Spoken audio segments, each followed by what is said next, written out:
Quem chega para a nossa conversa ao vivo hoje é a Juliana Stanislau, ela que é pesquisadora do Instituto de Pesquisa e Estatística do Distrito Federal. Juliana, bom dia, seja muito bem-vinda. Bom dia, Ariane. Obrigada. Olha só, vamos explicar. Isso, olha o delay aí tentando derrubar a gente, mas a gente vai se manter de pé aqui. Vamos explicar para o nosso ouvinte o porquê da nossa conversa. Olha só, tem um levantamento muito interessante e até preocupante divulgado pelo Instituto, que revela que quase 150 mil jovens moradores daqui do Distrito Federal, com idades entre 15 e 29 anos, não estudam e nem trabalham. Para a gente ter uma ideia, isso corresponde a pouco mais de 20% das pessoas nessa faixa etária que vivem aqui na capital federal. Juliana, como é que a gente consegue analisar esse dado? É um dado que surpreendeu vocês? Historicamente, ele vem mantendo uma média? Qual que é a inferência que a gente pode fazer diante desses jovens todos aí que não estudam e nem trabalham? Bom dia de novo, o delay atrapalhou um pouquinho. Bom dia, Ariane, bom dia a todo mundo. Bom, esse estudo a gente fez com os dados mais recentes da pesquisa distrital por amostra de domicílios, que é feita pelo Instituto, né, antiga Codeplan, e a última edição dessa pesquisa tinha sido em 2018, então era antes da pandemia. Então, com os dados mais recentes, o que a gente queria era avaliar exatamente isso. Como que os jovens, como e se, né, eles foram impactados pela pandemia e por esse período de uma crise socioeconômica que a gente viveu e ainda em alguma medida está vivendo. O que a gente viu é que o percentual de jovens neném, ele está ali, o que a gente observou em 2018, ele não aumentou consideravelmente, e é um percentual que a gente observa para o Brasil como um todo. Na verdade, até inferior o que a gente observa para o país. Mas o que chamou muita atenção quando a gente olhou para esse número, porque a gente tentou olhar para esses jovens neném de uma forma mais desagregada. Então, né, a categoria neném, a gente fala que são os jovens que não estudam e nem trabalham, mas eles podem ser desagregados. A gente pode aprofundar um pouquinho essa caracterização. E aí, desses 20%, né, que na verdade são quase 21% dos jovens em condição neném, a gente tem que a maior parte deles são jovens inativos, que a gente chama, que são aqueles que estão fora da força de trabalho. Então, eles não estudam e, além disso, estão fora da força de trabalho. Não estão nem procurando emprego.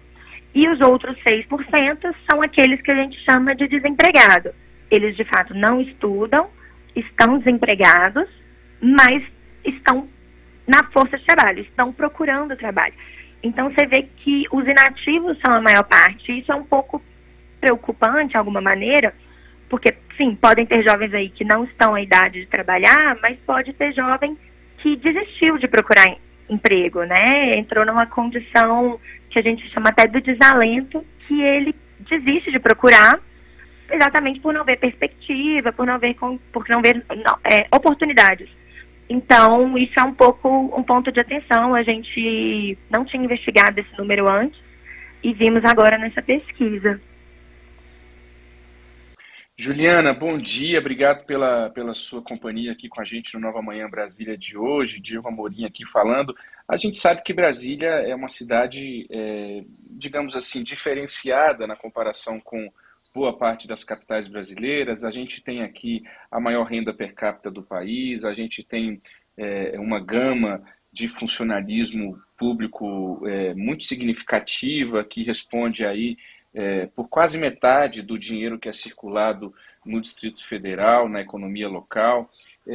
E eu te digo isso para te perguntar, o fato de termos aqui jovens, em tese, talvez com mais oportunidades, né, do que em outras cidades, isso não acarreta necessariamente em jovens que vão conseguir se colocar no mercado de trabalho, né, Juliana?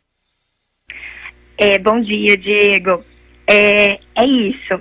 Mas, assim, além disso, é importante destacar que, de fato, o DF apresenta todas essas características particulares que você falou, né, sobre renda, um setor público forte, mas é uma realidade bastante heterogênea também, né? Então, quando a gente fala da juventude do DF, da população como um todo, mas nesse caso, né, que a gente está falando dos jovens, são realidades muito distintas, né? Então, em todas as regiões administrativas do DF, a gente tem realidades muito diferentes.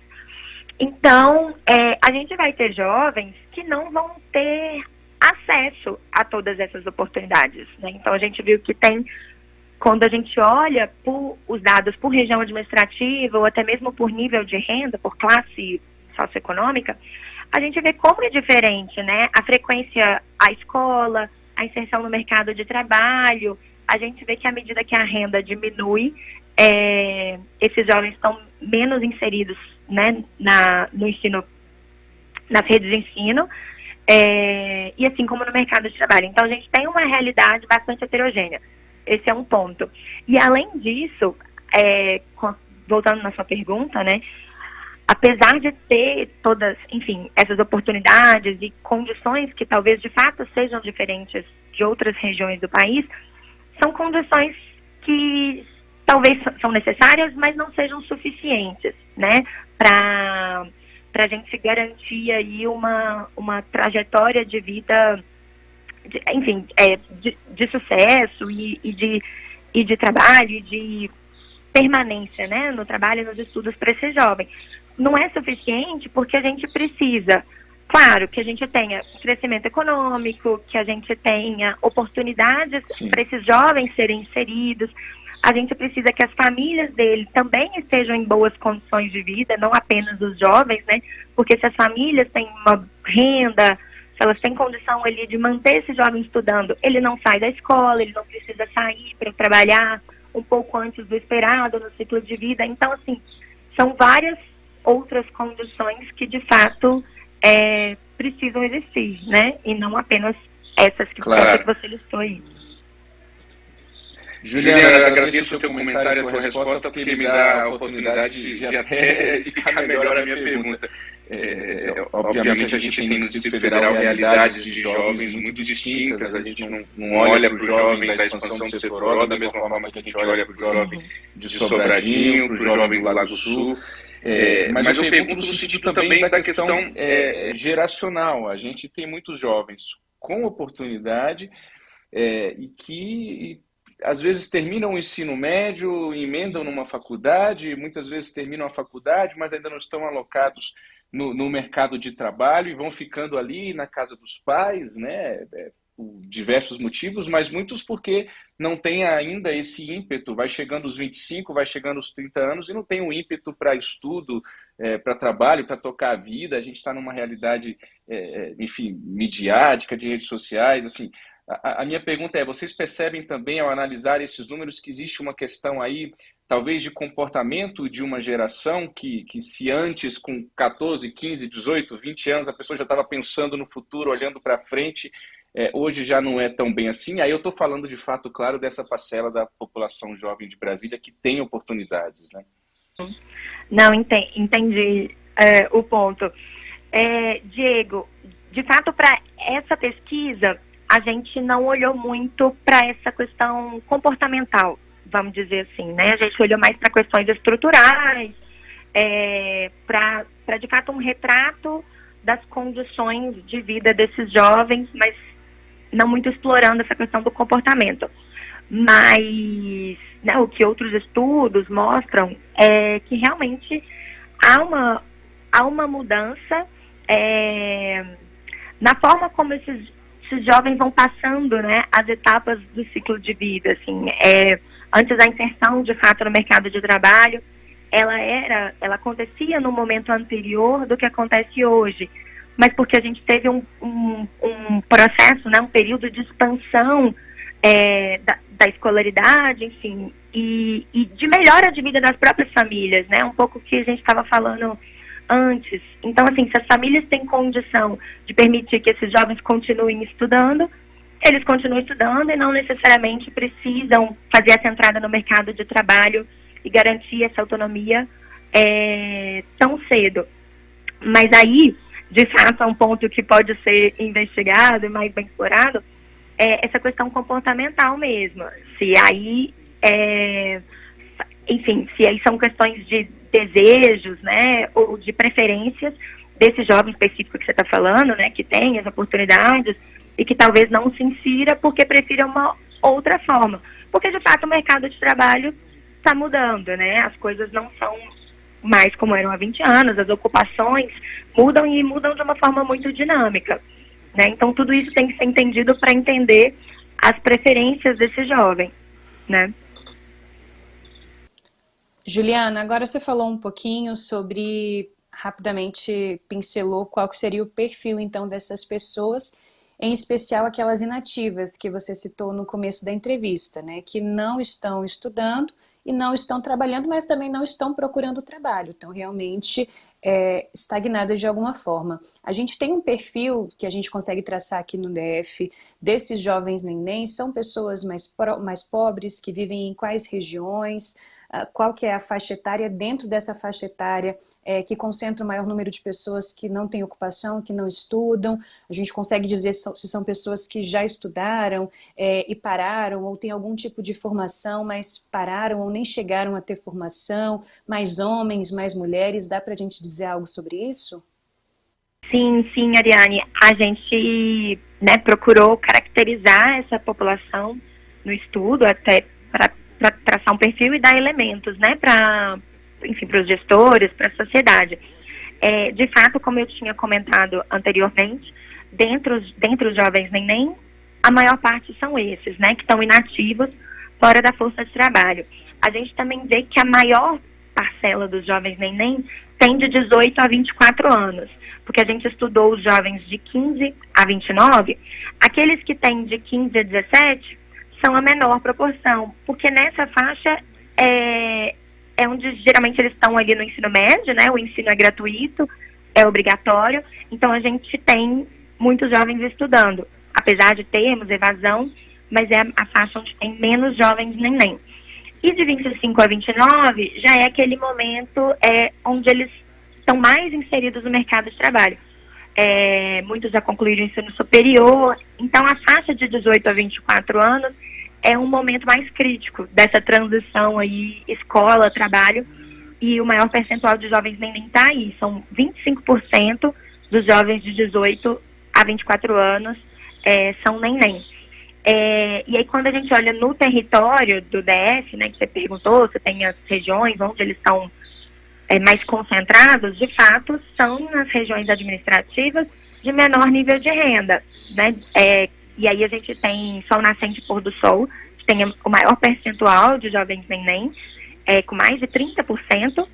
E aí as regiões que têm menor percentual são as regiões de maior nível socioeconômico, né? Plano Piloto, Cruzeiro, Lago Sul, Lago Norte. No Lago Norte, por exemplo, só 6% desses jovens são neném. E aí só destacar mais algumas características, né, que o que a gente encontrou está em consonância, assim, com o que outros estudos no Brasil mostram sobre os jovens neném, que eles são, em sua maioria negros, né, o percentual de jovens neném entre os negros é maior do que entre os não negros, mulheres com filhos, ou que são responsáveis, né, por domicílios, e a gente vê, por exemplo, uma diferença muito grande quando a gente cruza raça e gênero. São 25% das mulheres negras são neném, e quando a gente olha para o homem não negro, que é o outro extremo, 15% deles são neném. Então a gente vê aí uma desigualdade entre os próprios neném, a gente vê uma prevalência maior em alguns grupos. Muito bem, Juliana. Esses números são muito importantes, né? Eles escancaram essa desigualdade, essa contradição, esses abismos que existem aí entre as realidades aqui do Distrito Federal, algo que a gente está cansado de ouvir, mas quando os números vêm e escancaram isso para a gente, eles têm essa força de provocar uma reflexão ainda mais aprofundada.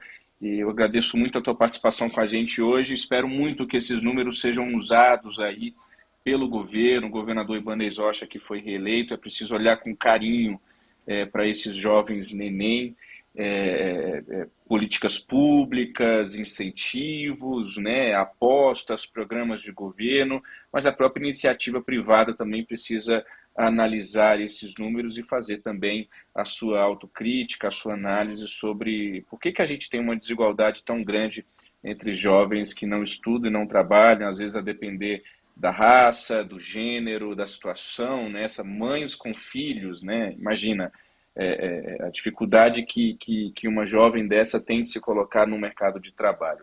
Muito obrigado, Juliana Stanislau, pesquisadora desses números aqui, que nos ajudou nessa análise na manhã de hoje. Até uma próxima oportunidade. Eu que agradeço, gente. E o estudo é para isso mesmo, e a gente está à disposição para poder discutir mais sobre esses dados lá no IPDF. Um prazer.